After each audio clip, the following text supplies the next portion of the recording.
ಇದು ರಾಜ್ಯ ರಾಜಕೀಯದ ಸ್ಫೋಟಕ ಭವಿಷ್ಯ. ಸಿಎಂ ಪಟ್ಟದಿಂದ ಕೆಳಗಿಳಿತಾರ ಸಿದ್ದರಾಮಯ್ಯ. ಆ ಸ್ವಾಮೀಜಿಯ ಭವಿಷ್ಯ ಬಹುತೇಕ ನಿಜವಾಗುತ್ತೆ.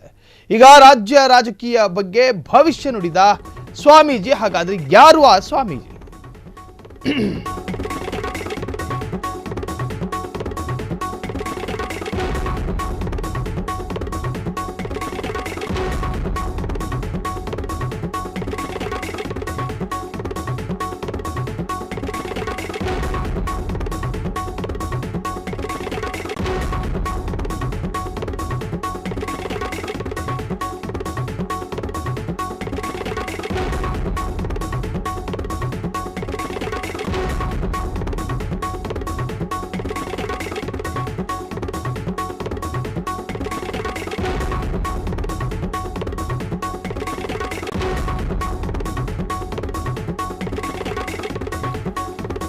ರಾಜ್ಯದಲ್ಲಿ ಸಿಎಂ ಬದಲಾವಣೆಯ ಕೂಗು ಜೋರಾಗ್ತಾ ಇದ್ದ ಹಾಗೆ ಈಗೊಂದು ಸ್ಫೋಟಕ ಭವಿಷ್ಯ ಕೂಡ ಚರ್ಚೆಯಾಗ್ತಾ ಇದೆ.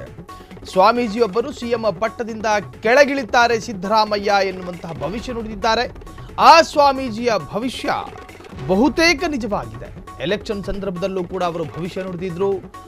ಸಾಕಷ್ಟು ಬಾರಿ ಮುಖ್ಯಮಂತ್ರಿಗಳ ತಲೆದಂಡ ಆಗುತ್ತೆ ಅಂತಲೂ ಕೂಡ ಭವಿಷ್ಯ ನುಡಿದಿದ್ರು. ಅವರು ನುಡಿದಂತೆ ಸಾಕಷ್ಟು ವಿಚಾರಗಳು ಕೂಡ ನಡೆದು ಹೋಗಿದೆ. ಈಗ ಸ್ವಾಮೀಜಿಯ ಈ ಭವಿಷ್ಯ ನಿಜವಾಗುತ್ತಾ ಎನ್ನುವಂತಹ ಆತಂಕಗಳು ರಾಜ್ಯ ಕಾಂಗ್ರೆಸ್ಸು ಮತ್ತು ಬಿಜೆಪಿಯಲ್ಲಿದೆ. ರಾಜ್ಯದಲ್ಲಿ ದಲಿತ ಸಿಎಂ ಆಗ್ತಾರಾ? ಹಾಗಾದ್ರೆ ಆ ಸ್ವಾಮೀಜಿ ನುಡಿದ ಭವಿಷ್ಯ ಏನು ಹೇಳಿದ್ರು ಆ ಸ್ವಾಮೀಜಿ?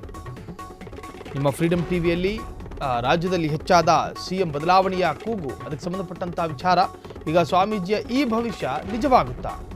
ರಾಜ್ಯದಲ್ಲಿ ದಲಿತ ಸಿಎಂ ಆಗ್ತಾರಾ? ಹಾಗಾದ್ರೆ ಯಾರಾಗ್ತಾರೆ ದಲಿತ ಸಿಎಂ? ಹಾಗಾದ್ರೆ ರಾಜ್ಯ ರಾಜಕೀಯದ ಬಗ್ಗೆ ಕೋಡಿಶ್ರೀ ಭವಿಷ್ಯ ನುಡಿದಿದ್ದೇನು? ಸಿಎಂ ಬದಲಾವಣೆ ವಿಚಾರ ರಾಜ್ಯದಲ್ಲಿ ಕೇಳಿ ಬರ್ತಾ ಇದೆ. ಈ ನಡುವೆ ರಾಜಕೀಯದ ಭವಿಷ್ಯದ ಕುರಿತು ಶ್ರೀ ಭವಿಷ್ಯ ನುಡಿದಿದ್ದಾರೆ. ರಾಜ್ಯದಲ್ಲಿ ಸದ್ಯಕ್ಕೆ ಸಿಎಂ ಬದಲಾವಣೆ ಇಲ್ಲ. ಸಿದ್ದರಾಮಯ್ಯ ರಾಜ್ಯದ ಮುಖ್ಯಮಂತ್ರಿಯಾಗಿ ಮುಂದುವರಿಯುತ್ತಾರೆ. ಇದು ಕೋಡಿಶ್ರೀ ಸ್ವಾಮೀಜಿ ಭವಿಷ್ಯ ನುಡಿದಿರುವಂತಹ. ರಾಜ್ಯ ಕಾಂಗ್ರೆಸ್ನಲ್ಲಿ ಸದ್ಯಕ್ಕೆ ಯಾವುದೇ ಬದಲಾವಣೆಗಳಾಗೋದಿಲ್ಲ.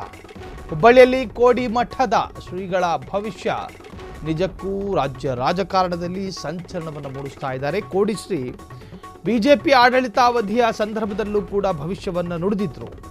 ಪ್ರತಿ ಎಲೆಕ್ಷನ್ ಬಂದಾಗಲೂ ಕೂಡ ಏನಾದರೂ ವಿಚಾರಗಳನ್ನು ಹೇಳ್ತಾರೆ. ಅವರು ಹೇಳಿದ್ದು ಬಹುತೇಕ ಖಚಿತ. ಸಾಕಷ್ಟು ಬಾರಿ ಅವರು ಹೇಳಿದಂತೆ ರಾಜ್ಯದಲ್ಲಿ ರಾಜಕಾರಣ ಮುಂದೆ ಸಾಗಿದೆ. ಸೊ ಕೋಡಿಶ್ರೀ ಪ್ರತಿ ಬಾರಿಯೂ ಕೂಡ ಸಿದ್ದರಾಮಯ್ಯರ ಪರವಾಗಿಯೇ ಮಾತನಾಡುವಂತಹ ಒಂದು ಸ್ವಾಮೀಜಿ. ಸಿದ್ದರಾಮಯ್ಯರ ಆಡಳಿತ ವೈಖರಿ, ಸಿದ್ದರಾಮಯ್ಯರ ನಡೆ, ಸಿದ್ದರಾಮಯ್ಯರ ಭಾಷಣ, ಸಿದ್ದರಾಮಯ್ಯರ ಜನಪರ ಕಾಳಜಿ ಇವೆಲ್ಲವೂ ಕೂಡ ಕೋಡಿಶ್ರೀ ಸಾಕಷ್ಟು ಬಾರಿ ಶ್ಲಾಘನೆ ಮಾಡಿದ್ದಾರೆ. ಸೊ ಇದರಲ್ಲಿ ಅಚ್ಚರಿ ಏನಿಲ್ಲ. ಸಿದ್ದರಾಮಯ್ಯರ ಪರವಾಗಿ ಮಾತನಾಡಿರ್ತಕ್ಕಂತಹ ಕೋಡಿಶ್ರೀ ಸ್ವಾಮೀಜಿಯ ಮಾತಿಗೆ ಅಚ್ಚರಿ ಪಡಬೇಕಾಗಿಲ್ಲ. ಪ್ರತಿ ಬಾರಿಯೂ ಕೂಡ ಸಿದ್ದರಾಮಯ್ಯರ ಆಡಳಿತವನ್ನು ಪ್ರಶಂಸೆ ಮಾಡುವಂತಹ, ಸಿದ್ದರಾಮಯ್ಯರ ರಾಜಕೀಯ ನಡೆಗಳನ್ನು ಶ್ಲಾಘಿಸುವಂತಹ ಸ್ವಾಮೀಜಿಗಳ ಪೈಕಿ ಕೋಡಿಶ್ರೀ ಮಹಾಸ್ವಾಮೀಜಿಗಳು ಕೂಡ ಒಬ್ಬರು. ಸೊ ಹಾಗಾಗಿ ಸ್ವಾಮೀಜಿಯ ಮಾತಿನಿಂದ ಈಗ ರಾಜ್ಯ ರಾಜಕಾರಣದಲ್ಲಿ ಚರ್ಚೆಗಳು ಮತ್ತು ಸಂಚಲನ ಸೃಷ್ಟಿಯಾಗಿದೆ.